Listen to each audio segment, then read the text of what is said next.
हरे हरे, हरे कृष्ण कृष्ण कृष्ण हरे हरे।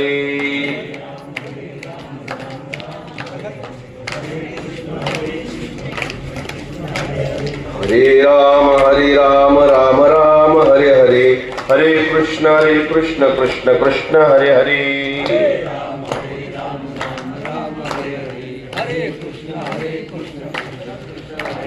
हरे राम राम कृष्ण हरे हरे, हरे राम राम राम हरे कृष्ण कृष्ण हरे हरे, हरे राम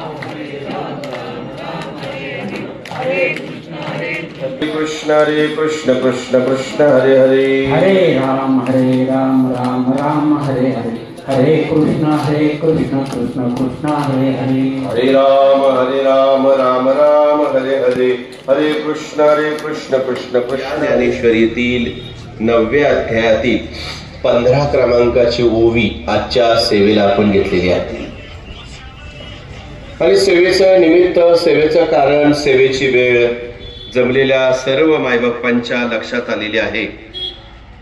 एक आदर्श पिता, एक आदर्श व्यक्तिमत्व, एक आदर्शवत असं जीवन जगलेले व्यक्तिमत्व कैलासवासी भगवान दादा बाळाजी हुले या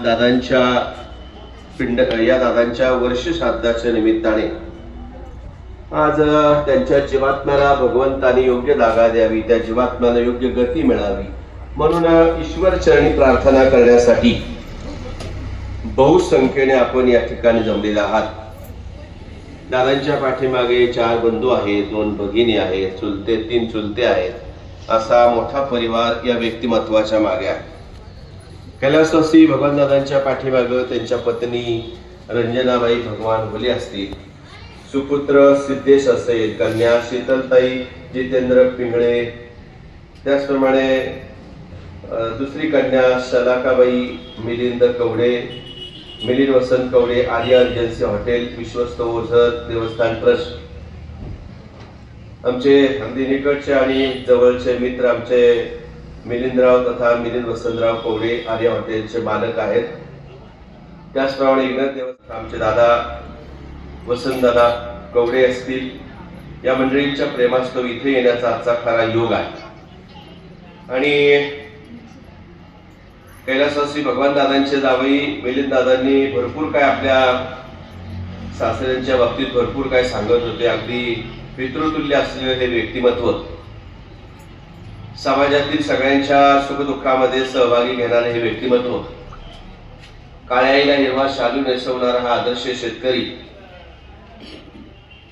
यांच्याबद्दल जेवढं बोलावं तेवढं तुम्ही सर्व मंडळी त्याबद्दल ज्ञात आहात। मी जास्त माहिती सांगायचं म्हटलं तर माझ्याकडून उलट काही माहिती सांगायची राहून जाईल।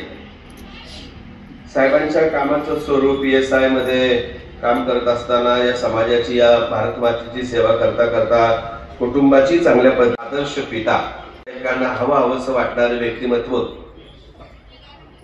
व्यायामाचं शरीर होतं तरी देखील आयुष्य पुढे काही बोलता येत नाही। आपण म्हणतो व्यायाम केला पाहिजे, केलाच पाहिजे, आरोग्याला चांगलं असतं। साहेब तर सातत्याने त्याच्याशी निगडीत होते। पण किती संपत्ती असली, किती धन असलं आणि किती तुमची प्रकृती जरी चांगली असली, ठरलेल्या आयुष्यापुढे कोणालाही काही बोलता येत नाही। कारण ते काळाचे धन कुबेराचे, तेथे मनुष्याचे काय आहे। जरी ते आपलं धन वाटतंय आपलं, पण ते आपलं काहीच नाही। कारण डोळा आपला म्हणावं तर त्याला चष्मा का लावावा लागतो आणि पायी आपला म्हणावं तर त्याला चमक भरली, चालता येत नाही। आता खुर्ची घेऊन बसलो, का बसलो तर पडले महाराज मांडी घालून बसता येत नाही, आता पायी आपलेच ना, खुर्चीचा आधार का घ्यावा लागतो तो पायी साथ देत नाही। प्रकृती आपल्याला साथ देईल न देईल, परंतु आयुष्याच्या पुढे कोणालाही काही बोलता येत नाही। गदी माडगुळकरांचं एक वाक्य, पराधीन आहे पुत्र जगी मानवाचा, इथे आपण परस्वाधीन आहोत। त्या न्यायानुसार आदरणीय साहेबांना तथा कैलासवासी भगवान साहेब बाळाजी हुले यांना जावं लागलं। आज जाऊन त्यांना आपल्यातून 1 वर्ष पूर्ण होतंय। त्या निमित्ताने श्रद्धेने केलेले श्राद्ध आणि त्या पुण्यात्म्याचं केलेलं स्मरण हे आजचं हे पुण्यस्मरण. म्हणून मी पुन्हा एकदा कैलासवासी भगवानसाहेब बाळाजी भोले यांच्या जीवात्म्याला प्रभू आपण योग्य जागा द्या अशी मी ईश्वरचरणी प्रार्थना करतो. उपस्थितांमध्ये हरिभक्ती ते महाराष्ट्राचं वैभव नाही का, आपल्या तालुक्याचं वैभव, जिल्ह्याचं वैभव, नवे नवे वळसे कुटुंबियांचं वैभव, एक आदर्श शिक्षक, एक आदर्श पिता आणि एक आदर्श नेतृत्व, आदर्श वक्तृत्व. याच्या वक्तृत्वाच्या धारेवर प्रातस्मरणीय वैकुंठवासी हिंदू हृदय सम्राट बाळासाहेब ठाकरे सुद्धा मोहित झाले. ते आदरणीय आज माझ्या पुढं जे ऐकायला बसलेले आहेत ते आदरणीय गुलाबराव वळसे साहेब सर आज उपस्थित आहेत. हे आपलं माझं परम भाग्य आहे. कारण वक्त्याला चांगला श्रोता मिळणं हे वक्त्याचं भाग्य असतं. रोज प्रवचनाला लोक भरपूर मिळतात, रोज असतात, पण चांगला श्रोता वक्त्याला, जाणकार श्रोता वक्त्याला मिळणं म्हणजे ती गर्दी किती आहे याला महत्व नाही. गर्दी कमी असली तर चालेल, पण ऐकणारे दर्दी पाहिजे. ऐकणारा सुद्धा तसा पाहिजे.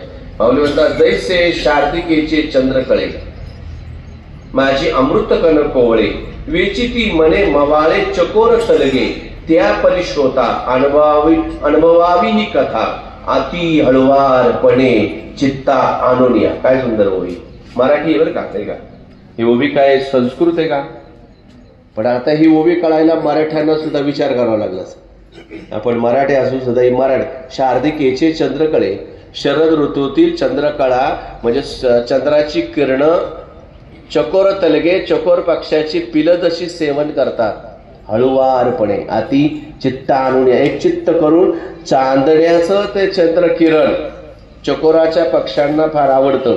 म्हणून ते चंद्रकिरण शारदेच्या ऋतुकाळा, शरद ऋतूच्या काळामध्ये चंद्राची येणारे किरण जैसे ते चकोराची पिलं सेवन करतात तशा पद्धतीने श्रोत्यांनी श्रवण करावं असं माऊली म्हणतात. असे श्रोते मिळणं. आणि मग असे श्रोते जर मिळाले तर काय होईल? मग 9व्या अध्यायाला सुरुवात करताना म्हणाले, तरी अवधान ऐकले दिजे, सर्व सुखाशी पात्र होईजे, हे प्रतिज्ञ उत्तर माझे उघड ऐका. काय म्हणतात ते? आता हृदय आपुले चौपाल मिया भले, वरी बैसऊ पाऊले श्री गुरूंची, किंवा आता हृदय आपुले, हे 15व्या अध्यायात होवे. आता तरी अवधान ऐकले दिजे, तरी अवधान ऐकले दिजे, सर्व सुखाशी पात्र होईजे, हे प्रतिज्ञ उत्तर माझे उघड ऐका. ते म्हणाले 9व्या अध्यायामध्ये तरी तरी तरी अवधान ऐकले दिजे, म्हणजे तरी तुम्ही माझ्याकडं अवधान, अवधान म्हणजे सगळ्यात एक चित्त लक्ष. आता पुढे मी काय सांगणार ऐका. ऐका म्हटल्यानंतर अशा पुढे काय महाराज सांगणार, ही आतुरता लागणे आणि तशा पद्धतीने ऐकणे, असे श्रोते मिळणं फार भाग्यवान असतं. आमच्या महाराजांचं श्रोत्यांचं ते म्हणायचे, श्रोत्यांचे अनेक प्रकार असतात. पहिला श्रोता आहे उंटमुखी, एक श्रोता आहे कोलेमुखी, एक आहे बकमुखी, एक आहे मीनमुखी आणि क्वचित एखादा आहे अंशमुखी.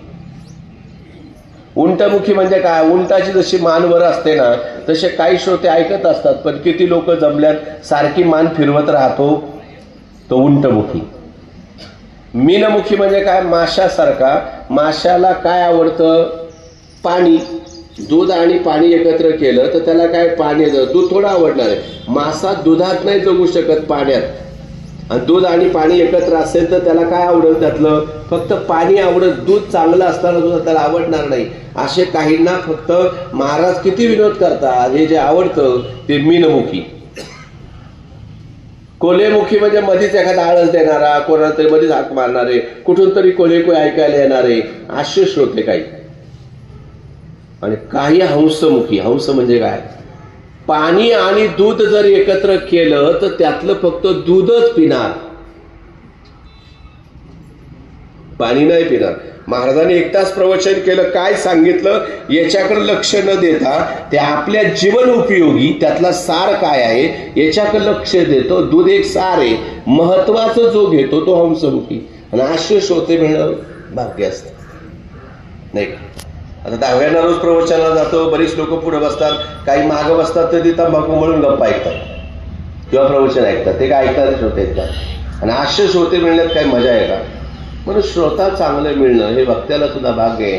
म्हणून लळियांचे लळे सरती, मनोरथांचे मनोरथ सरती, जरी माहेरे श्रीमंत होती तुम्हायसी, तरी प्रौढेने बोले होजी तुम्हा सर्वज्ञांची समाधी. हे अवधान महाराज म्हणतात. अशा पद्धतीचे श्रोते मिळाले तर माझं परम भाग्य आहे. त्यापैकी आज भाग्य आहे आदरणीय सर प्रवचनाला आहेत. नाहीतर तो स्विच ऑफ करून आमच्याकडे द्या. मी म्हटलं आत ठेवतो. गेल्या आतमध्ये 18 ते 22-25 वयोगटातील चांगल्या घरातील मुलं मुली होती. म्हटले काका मोबाईल द्या ना प्लीज, मोबाईल द्या ना. ते चित्र पाहिलं ना अंगावर शहारे आले. मग डॉक्टरांशी चर्चा केली. ते म्हटले पूर्वी हे मेंटल हॉस्पिटल कोणासाठी होतं? एखाद्या गावातला 50-60 वर्षाच्या पुढचा माणूस गेला तर आपण म्हणायचं मेंटल आहे, जाऊ द्या हॉस्पिटलला.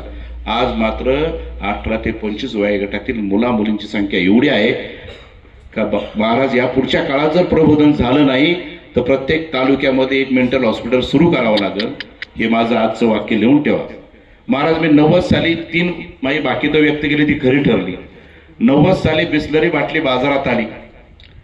त्यावेळेस विजयरावला आठवत आहे किंवा इथं आपले साहेब आलेले आहेत आता, त्यांना आठवते एखादं पाणी पित असेल तर म्हणजे फार मोठे घरचं लेकरू आहे आम्ही हसायचं. त्यावेळेस रयत शिक्षण संस्थेला मी MA मराठी करत होतो आणि मला वादविवाद स्पर्धेसाठी सातारला कॉलेजचा विद्यार्थी म्हणून पाठवलं. बिस्लरीचं भवितव्य काय? त्यावेळेस मी सांगितलं की सर्वांना यापुढे पाणी विकत घ्यावं लागेल. त्यावेळेस मला मोबाईल नव्हतं पण एवढं त्यांनी टीका केली, ट्रोल केलं. अरे म्हटले इथं रांजण भरलेत, विहिरी भरल्यात, नदी भरली, हांडे भरलेत, पाणी कुठं विकत घ्यावं लागेल? यांच्या डोक्यावर परिणाम झालाय म्हटले. काही सांगतात. आता रांजण तर आपल्याला या नव्या पिढीला इंग्रजी माध्यमाच्या पोरांना हे चित्रातच दाखवायला लागेल. त्यांना म्हटलं आता बघू 5-6 वर्षांनी हा लँडलाईन नंबर आहे, घ्या मला बघू. आज मला सांगा कुठलं कुटुंब पाणी विकत घेत नाही? घरात सुद्धा फिल्टर आहे. बिस्लरी बाटलीशिवाय आम्ही जात नाही. आपलं भविष्य खरं ठरलं.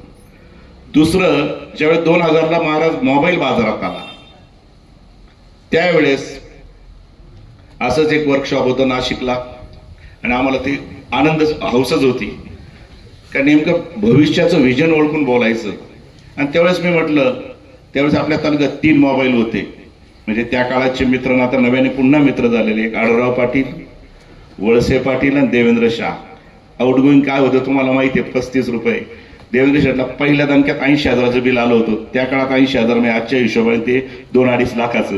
आणि मी जर कधी मोबाईल मागितला तर लवकर लवकर बोला, लवकर लवकर बोला. आणि त्या पार्श्वभूमीवर मी एक वर्कशॉपला बोललो होतो. म्हणलं ते म्हणले मोबाईलचं काय होईल भविष्यामध्ये? म्हटलं मोबाईलची दुकानं एवढी वाढतील का? गावातल्या पानटापऱ्यापेक्षा मोबाईलची दुकानं जास्त असतील महाराज. आज काय परिस्थिती? त्यावेळेस मला टीका केली. एकांत रामदास आठवले साहेबांची कविता म्हटला का घरात नाही पीठ, पैसे घ्यायला नाही मीठ वगैरे वगैरे, त्यांनी एवढ्या टाळ्या घेतल्या. म्हटलं एवढा शक्य आहे का काही? आज मला सांगा आता या मोबाईलचं काय होतंय माहिती का? त्याला आम्ही जबाबदार आहे. जर आई एखादी दूरदर्शनची टीव्हीची मालिका पाहत असेल आवडीची, संध्याकाळी 8 वाजता फार मालिका असतात, आणि बाळ रडायला लागलं तर आई सुद्धा त्या 2 वर्षाच्या बाळापुढे मोबाईल टाकते आणि ते रडायचं थांबतंय. म्हणजे ज्या डोळ्यांची निर्मिती परमेश्वराने केली त्यावेळी परमेश्वर सुद्धा चकित झाला असेल की आपण काय करतोय. डोळ्याची निर्मिती महाराज यासाठी केली सृष्टी पाहायची, बाकी काय आहे?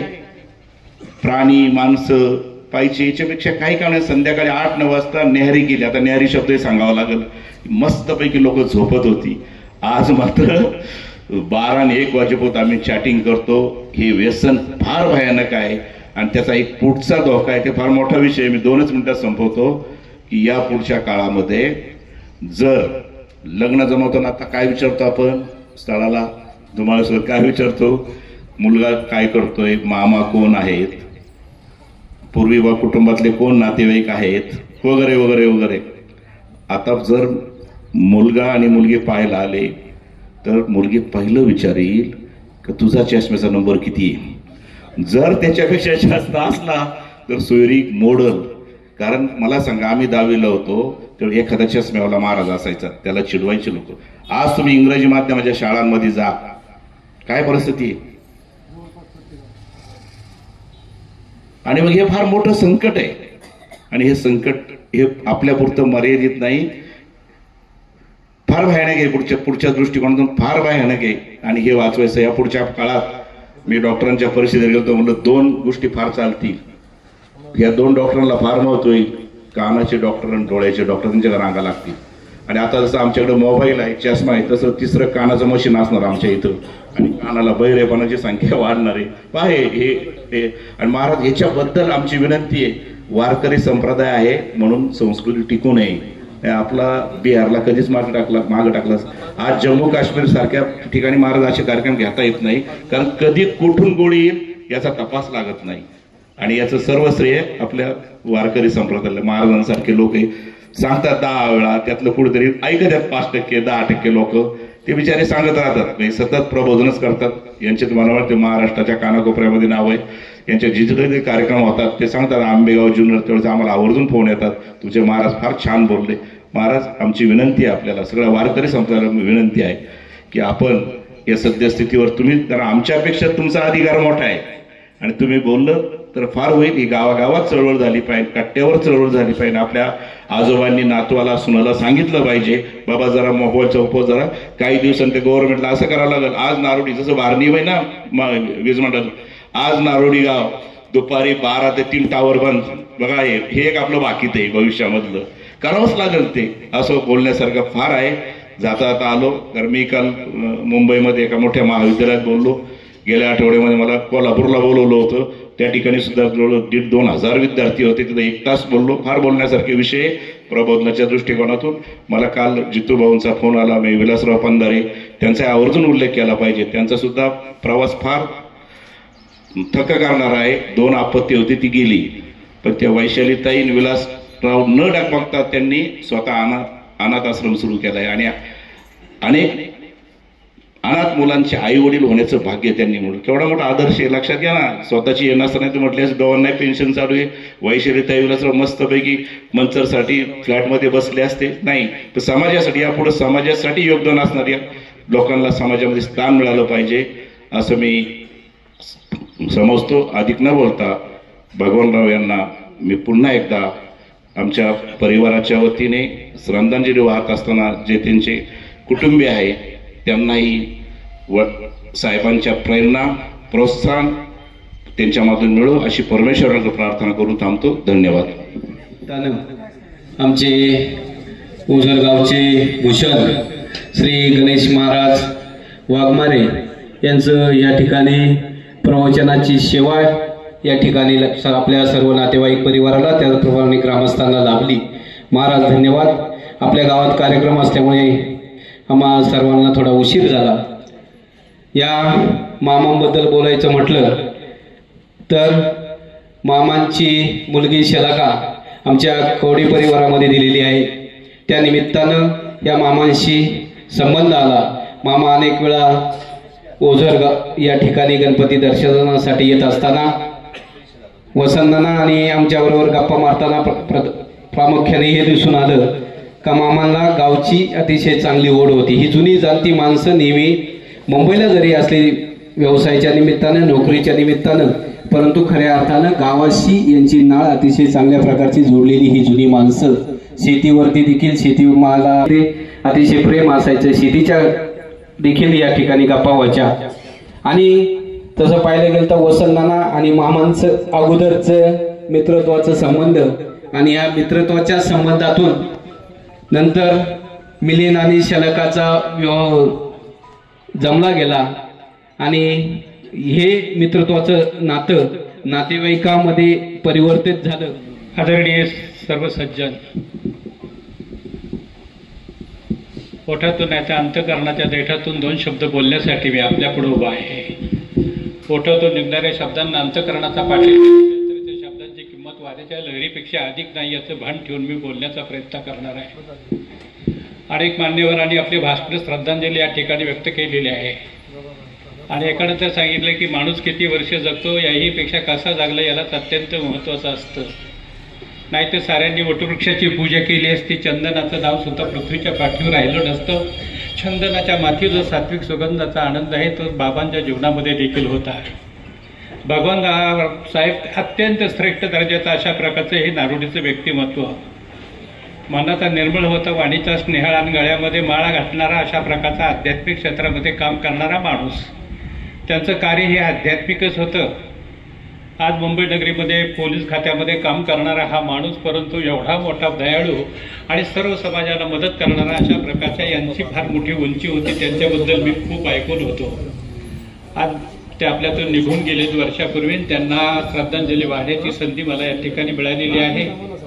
जितेंद्र साहेब देखील तसेच तोला मोलाचे त्यांचे जावई आहेत. त्यांच्याबद्दल काय सांगू. आणि ह्या जितेंद्र साहेबांनी जो काही सुंदर असा प्रकारचा या भागामध्ये यज्ञ उभा केलाय दातृत्वाचा, त्या दातृत्वाचं वर्णन देखील मी करू शकत नाही. कारण ज्या आश्रमशाळेत आम्ही अध्यक्ष म्हणून आज काम करतोय आणि आमचे पंधारे सर त्या ठिकाणी सचिव म्हणून काम करतात. मी जरी अध्यक्ष असेल तरी परंतु खऱ्या अर्थाने त्यांचं श्रेय फार मोठं आहे. जनमानसाची सेवा करणारा, त्याचप्रमाणे आश्रमामध्ये असणाऱ्या सर्व मुलांचं अत्यंत देखणं सुंदरसं काम करणारा अशा प्रकारचे पंधारे सर. त्या पंधारे सरानं दिनदुबळ्यांच्या दारी परमेश्वर पाहिलेला आहे. या जगातलं दुःख दूर करण्याचं सामर्थ्य हिऱ्यात नाही, मोत्यात नाही, भाले तलवारीत नाही. त्या हे दुसऱ्याचं दुःख पाहून द्रवणाऱ्यांना अहंकार सोडून त्यांच्या सेवेमध्ये सज्ज होणाऱ्या माणसाच्या दयापूर्ण चिमुकल्या मानवता वात्या अंतकरणात हा मानवतेचा मंत्र धारण करून या समाजामध्ये असणाऱ्या गोरगरिबांच्या मुलांची सेवा करण्याचं काम आजपर्यंत त्यांनी या समाजात केलेलं आहे. आपल्या देहाच्या उंचीपेक्षा देखील विचाराची उत्तुंगता, कृतीची श्रेष्ठता, आचरणाची शुद्धता ही ज्यांच्या जीवन राजसी वस्त्राला लाभलेली जरतारी किनार, अशा प्रकारचे एक व्यक्तिमत्व म्हणून भगवान दादांचा देखील परिचय केला जातो. आज त्यांचे सासरे जरी असतील तरी परंतु ते एखाद्या वडिलांप्रमाणे त्यांना देखील मार्गदर्शन करणारे होते. या परिसरामध्ये अत्यंत प्रेमानं वागणारा, सर्वांना भरभरून प्रेम करणारा अशा प्रकारचा माणूस. त्यांच्याबद्दल एके ठिकाणी मी असं ऐकलेलं आहे की जनमानसावर प्रेम करणारा आणि त्याचप्रमाणे त्यांना प्रेरणा देणारा, केवळ दातृत्वाची मदत करणारा नाही तर त्याचप्रमाणे त्यांना सल्ला उत्तम प्रकारचा देऊन त्यांना उभं करणारा, प्रत्येकाला बचतीचा मार्ग शिकवणारा आणि त्याचप्रमाणे त्यांना घरदार उभी करण्याच्या दृष्टिकोनातून, प्रगत होण्याच्या दृष्टिकोनातून प्रेरणा देण्याचं काम या साहेबांनी आयुष्यभर केलं. अशा प्रकारे मंतरलेल्या हातानं मातीचं मूर्ती करणारा, दगडातून पाचू विकरणारा आणि उत्तम प्रकारची शेती करणारा अशा प्रकारचा एक शेतकरी म्हणून देखील त्यांचं वर्णन केलं जातं. या ठिकाणी सुंदर अशा प्रकारचं वातावरण आज निर्माण झालेलं आहे. आणि अशा ह्या वातावरणाबद्दल मी काय बोलू. जिकडे तिकडे वसंताची वासंतरी वसुंधरा फिरलेली आहे. मी सांगत असतो की नेहमी वाजत गाजत गरजत येऊन त्याने तापलेल्या काळ्या कस्तुरीच्या वावरामध्ये अमृताचा छिडकावा केलाय. लाखो कमळ फुलल्याप्रमाणे मातीचा सुगंध जिकडे तिकडे पसरलेला आहे. धुंद फुंद मधुगंधवती धरतीनं आपल्या स्वसासातून रमरमातून पर्जन्याचं स्वागत केलंय. धरती आकाशाच्या संपुष्टामध्ये सुंदर अशा प्रकारचं मंदिर देवालय उभं ठाकलेलं आहे. आणि या वातावरणामध्ये वसंताची वासंती वसुंधरा भृंग वृंदांना काव्य संवेदना देऊ लागलेली आहे. झाडी झाली हिरवीची शिळ घुमते रानात, ओळख जांभळ्या मेघाची वाहे नदीच्या पाण्यात, वाट झुंजू झाली पिकं मावेना शेतात, लक्ष पाखराचे थवे खेळ मांडती पाण्यात. अशा प्रकारचं हे निसर्गाचं सुंदरसं वातावरण आहे. अवतीभोवती सगळं डोंगर पसरलेले आहेत. त्या हिरव्या वातावरणामध्ये काही लोकांनी कविता देखील या ठिकाणी म्हणून दाखवल्या. आमच्या धुमाळ साहेबांनी तर कविता सुंदर जीवनाबद्दलची या ठिकाणी सांगितलेली आहे. आणि आमच्या DK साहेबांनी देखील चांगलं सुंदर अशा प्रकारचं मार्गदर्शन देखील केलेलं आहे. आज या समाजामध्ये बोलत असताना एकच तुम्हाला मला सांगायचं आहे की या समाजामध्ये नैतिक मूल्यांच्या माना मुरगळलेल्या आहेत. जिकडे तिकडे नादान राहून पोचले जात आहेत. दुर्योधन दुःशासनाची पिलावळ मात्र खऱ्या अर्थानं या समाजामध्ये खदखदा असू लागलेली आहे. सीता सावित्रीचं हरण करण्याचं काम समाजामध्ये चाललेलं आहे. दे माय धरडी ठाय अशा प्रकारची स्त्रियांची देखील अवस्था झालेली आहे. बलात्कार त्याचप्रमाणे संपूर्ण वातावरण सगळं दूषित घेऊन निघाले आहे. मला वाटतं 17व्या शतकामध्ये जग कालखंड निर्माण झाला होता छत्रपतीच्या उदयाच्या अगोदर, तशा प्रकारचा कालखंड ह्या ठिकाणी निर्माण झालेला आहे. कोणी देखील आज सुरक्षित राहिलेलं नाही. अशा वातावरणामध्ये हे हात तोडणारा कोणीतरी छत्रपती तयार झाला पाहिजे. एकेका अत्याचारी माणसाच्या हाताचा पायाचा पाडलेला तुकडा म्हणजे 100 नाही तर हजारो निष्ठावंतांना जन्म देण्याचं काम ज्या महाराजांनी केलं. अत्याचारी माणसाच्या हाताचा आणि पायाचा पाडला तुकडा म्हणजे 100 नाही तर हजारो असे निष्ठावंत स्वराज्याच्या पाठीमागे उभे केले. अत्याचारी माणसाच्या शरीरातून सांडलेल्या रक्ताच्या थेंबातून स्वराज्याच्या व्यवस्थेची ज्ञानेश्वरी बांधण्याचं काम छत्रपतीने अवघ्या महाराष्ट्रामध्ये बांधली. नादान राहून बोकाळावेत अशा प्रकारची आजची तशीच परिस्थिती निर्माण झालेली आहे. कुणीतरी जिजाऊ पुढे आली पाहिजे, त्यांनी आपल्या मुलाला सांगितलं पाहिजे, बाळांनो या समाजामध्ये स्वास्थ्य निर्माण करण्याच्या दृष्टिकोनातून तुम्हाला देखील ही सुंदर अशा प्रकारची व्यवस्था निर्माण करावी लागेल. आज मात्र तसं दुर्दैवानं घडत नाही. मी तुम्हाला सांगतो की ह्या मुंबई नगरीमध्ये देखील एक पोलीस अधिकारी म्हणून काम करत असताना ह्या समाजामध्ये शांतता निर्माण झाली पाहिजे असा त्यांचा प्रयत्न होता. अशा प्रकारचे साहेब तुमच्या आमच्यातून जरी 1 वर्षापूर्वी निघून गेले असतील तरी त्यांच्या स्मृती दिनाच्या निमित्तानं एवढंच मला सांगावं लागतं, दिवाघरातील शांत जाळावा, रावळात कीर्तन व्हावं, यासाठी शिरतळ हातावर घेऊन आम्ही जावं. घरामध्ये सुंदरसं वातावरण निर्माण झालं पाहिजे. म्हाताऱ्या माणसाला देखील पोथी वाचता आली पाहिजे, म्हाताऱ्या आजीला देखील देवासाठी वाद बोलता आली पाहिजे. आणि म्हणून हे संपूर्ण सामाजिक स्वास्थ्य राखण्यासाठी पोलीस खात्यामध्ये देखील ज्याने लढणाऱ्या सैनिकाप्रमाणे आजपर्यंत काम केलं ते जरी लवकर गेले असतील तरी परंतु त्यांचं काम अत्यंत गोप्य आणि अत्यंत सुंदर अशा प्रकारचं आहे. अशा प्रकारे ह्या नारोडी गावाचं मोठं फार सद्भाग्य आहे की तिथे फार मोठी मोठी चांगली माणसं आहेत. त्यांना असा कदाचित प्रकाश मिळाला नसेल परंतु त्यांचं कार्य इतकं सुंदर पद्धतीने चाललंय त्याचं वर्णन मी कोणत्या पद्धतीनंच करू शकत नाही. जितेंद्र शेठ आमचे मित्र आहेत परंतु त्यांचा परिचय जरी आज मला उशिरा झाला असेल तरी परंतु हा माणूस आज मुंबई नगरीमध्ये राहतो. 9 लाख विजेची दीप पाहत असताना देखील या गावामध्ये असणारी विकासाची फुलवात विझवणे म्हणून सातत्यानं जे प्रयत्न करतात, इमारतींचा थाटमाट आणि त्याचप्रमाणे सागराची लाट मुंबईमध्ये पाहतात, परंतु मात्र या ठिकाणी असणारा आपला गावातील गावाचा एक घाट, एकीचा घाट भंग पावणे म्हणून जे प्रयत्न करतात अशा प्रकारचे जितेंद्र शेठ आहेत. त्या जितेंद्र शेठबद्दल मी काय सांगू, ते अत्यंत सुंदर काम तर करतात परंतु आपल्या मोठेपणाचा देखील त्यांना अहंकार नाही. कळत नकळत जगातला प्रत्येक माणूस स्वतःला असं अहंकारी समजतो, जे आपल्याला दिसत नाही, आकलन होत नाही, ती जगाच्या पाठीवर असू शकत नाही अशी प्रत्येकाची धारणा. अंध आत्मप्रीती हा माणसाला लाभलेला सर्वात मोठा शाप. या शापापायी भलभलत्या कल्पना माणूस उराशी कवटळतो आणि विकल झाल्या की दृष्टीनं जगाचा विचार करतो. तो श्रद्धाशून्य आणि केवळ निंदक बनतो. अरे केवढी मोठी शस्त्रक्रिया माणूस स्वतःच्या शरीरावर करून घेऊ शकेल परंतु आपल्या आंधळ्या अहंकाराला कोपरा तो कधी कुणाला कापू देत नाही. केवढ्या मोठ्या प्रदंड शत्रूशी माणूस लढेल पण स्वतःशीच लढायची कल्पना त्याला असह्य झाल्याशिवाय राहत नाही. आमचे जितेंद्र शेठ देखील तसेच आहेत. मनाचा निर्मळ आहे, वाणीचा स्नेहाळ आहे, समाजाच्या अंतःकरणामध्ये भरून राहिलेला आहे. अनाथ मुलांची कामं करण्यासाठी कोणी देखील तेवढा मदतीचा हात आम्हाला आतापर्यंत दिला नव्हता पण जितेंद्र शेठने जे काही मदतीचा हात दिला त्याला तोड नाही. इतकं सुंदरसं मंदिर त्या ठिकाणी शंकराचं उभं राहावं ही त्यांचीच कल्पना होती आणि म्हणून त्यांनी त्या मंदिराचा आकार आमच्याही अपेक्षेपेक्षा मोठा व्हावा या दृष्टिकोनातून काम सुरू केलेलं आहे. JCP त्या ठिकाणी काम करतोय आणि रात्रंदिवस त्यांची कामं त्या ठिकाणी चालल्यात. आपल्या कुटुंबाकडे दुर्लक्ष करून सुद्धा मात्र ह्या ठिकाणी असणारा आश्रम, मुलांचा ह्या ठिकाणी असणारी शाळा उन्नत व्हावी यासाठी सातत्यानं त्यांचे प्रयत्न चाललेले आहेत. काय तुम्हाला सांगू, त्या ठिकाणी असणारं मंदिर जेव्हा उद्या होईल तयार तेव्हा एवढं मोठं दिव्य आणि भव्य होईल आणि त्यांच्या खऱ्या अर्थानं ह्या जीवनाचं स्मारक त्या ठिकाणी उभं राहील असं मला प्रामुख्यानं वाटतं. माणसं दुसऱ्यासाठी जेव्हा जगतात ना तेव्हा खऱ्या अर्थानं त्यांचा इतिहास घडला जातो. स्वतःसाठी जगणारी माणसं समाजातून केव्हाच मरून जातात. आमच्या कवितेमध्ये असणारा एक जगन्नाथ नावाचा माणूस आहे.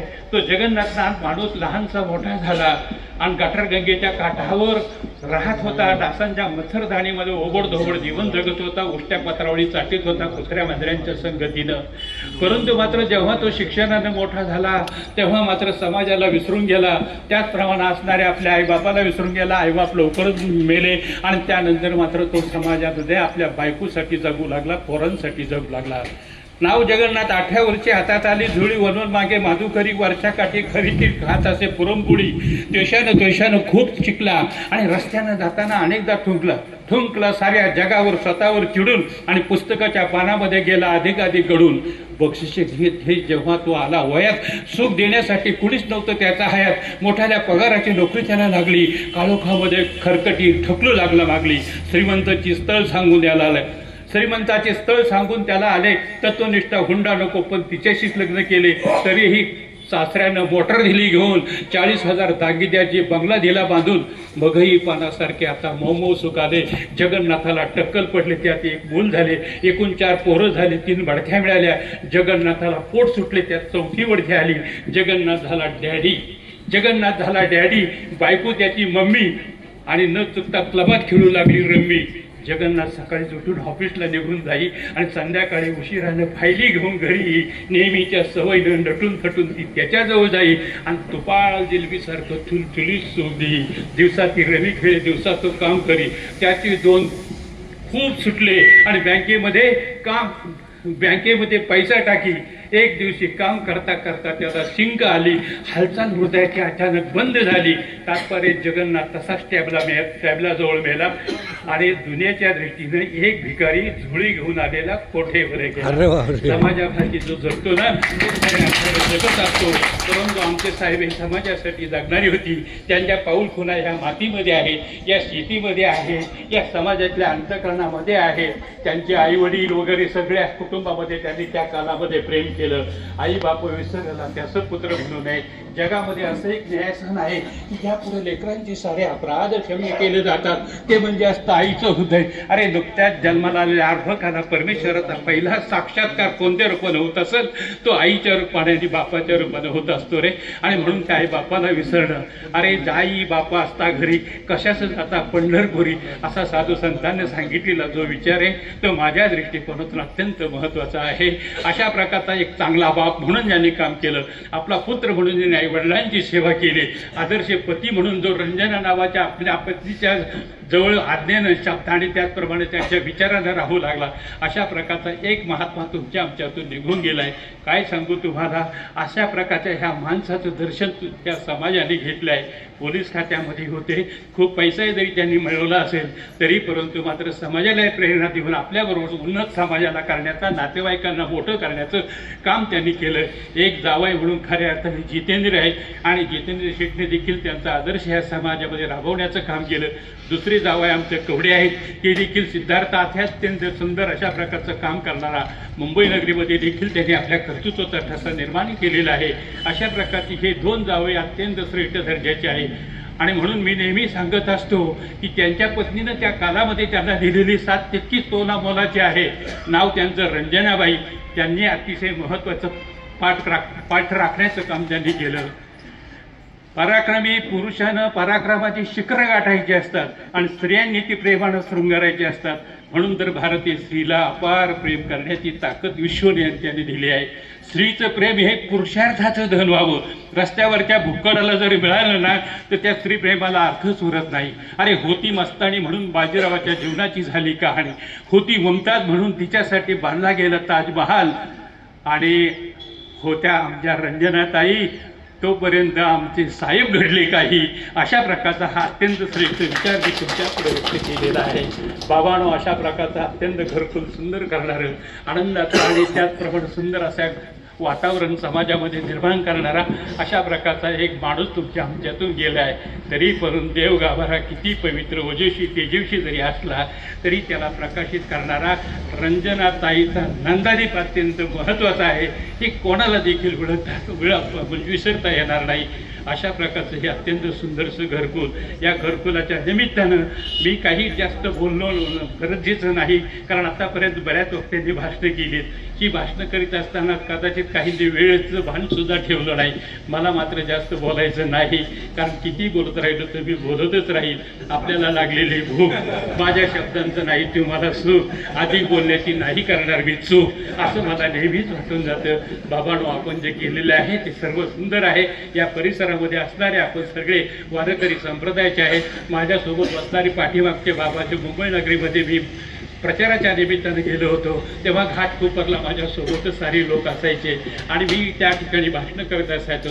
शब्दांची मंदिरं, अर्थाचा गाभरा, शब्दांच्या सामर्थ्यानं पांडुरंग विटेवर उभं करण्याचं सामर्थ्य आमच्या महाराजांच्यामध्ये देखील आहे. त्यांनी आतापर्यंत सुंदर अशा प्रकारची प्रवचने केलेली आहेत. त्यांच्या प्रवचनाचा मी एकेकालचा फार चाहता आज देखील आहे, परंतु आमच्या गाठी भेटी आता होत नाही. परंतु मात्र अशा प्रकारचा सरळ मार्गाने चाललेला आध्यात्मिक साधना चालावी, दररोज जीविताची साधना त्यांची अत्यंत सुखानं चाललेली आहे. अशा प्रकारचे महाराज फार माझे जवळचे मित्र, कारण त्या काळामध्ये आम्ही नेहमी एकत्र असायचं. आज माझी फार उशिराने त्यांची गाठ झालेली आहे, परंतु त्यांनी जी सुंदर शब्द वापरले ते श्रेष्ठ दर्जाचे आहे. अरे वाडीचा वरून बरसू लागला की जमलेल्या जमावाची काळजं देखील कानामध्ये येऊन ठेपतात.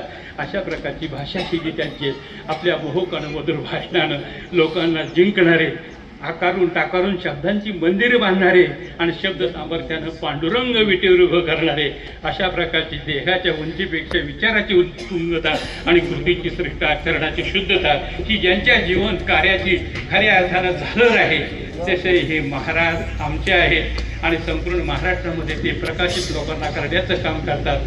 ज्यांनी हा संपूर्ण समाजामध्ये स्वास्थ्य निर्माण करण्याचं काम केलं, आपल्या कुटुंबाला खूप मोठं बलिदान दिलं, त्याचप्रमाणे संपूर्ण नात्या होत्याच्या मित्रमंडळींच्या लोकांमध्ये देखील खऱ्या अर्थानं प्रबोधन आपल्या कृतीनं केलं.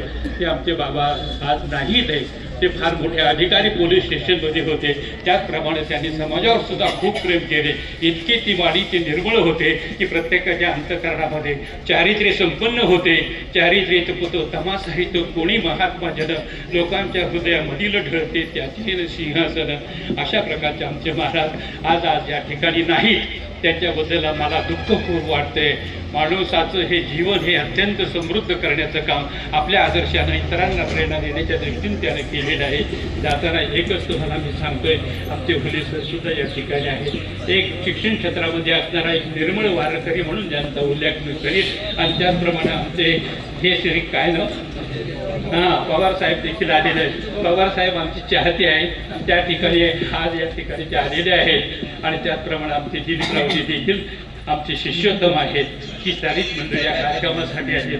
हा कार्यक्रम चांगला घडावा यासाठी आणि आमचे गोपाळे साहेब हे माझ्या अंतःकरणामध्येच घुसून राहिलेले आहेत. त्यांचं वेगळं नाव घेण्याची काही गरज नाही म्हणून कदाचित पाठीमागं राहिले असते, परंतु हे माझे व्ययी आहेत, हे माझे व्ययी आहेत. आणि एवढा मोठा माणूस आहे ना की आपल्या माडाच्या मोठेपणामध्ये जिने गवताचं छोटेपण त्यांनी कधी सोडलं नाही. अशा प्रकारची त्यांची उंची आहे. आणि आज या ठिकाणी ते आले, त्यांचं दर्शनही मला झालं. मला फार मोठा आनंद झाला. मगाशी मी म्हणालो होतो त्यांच्याबद्दल काय बोलावं बरं, परंतु सर्व काही लोकांची नावं घेतात काल याला तुमच्याशी बोलता आलं नाही. अशा प्रकारचे आमचे गोपाळे साहेब आहेत. आमचे मित्र दुसरे संदीपजी आहेत, संदीपजी देखील या ठिकाणी आले. आमचे माझे मित्र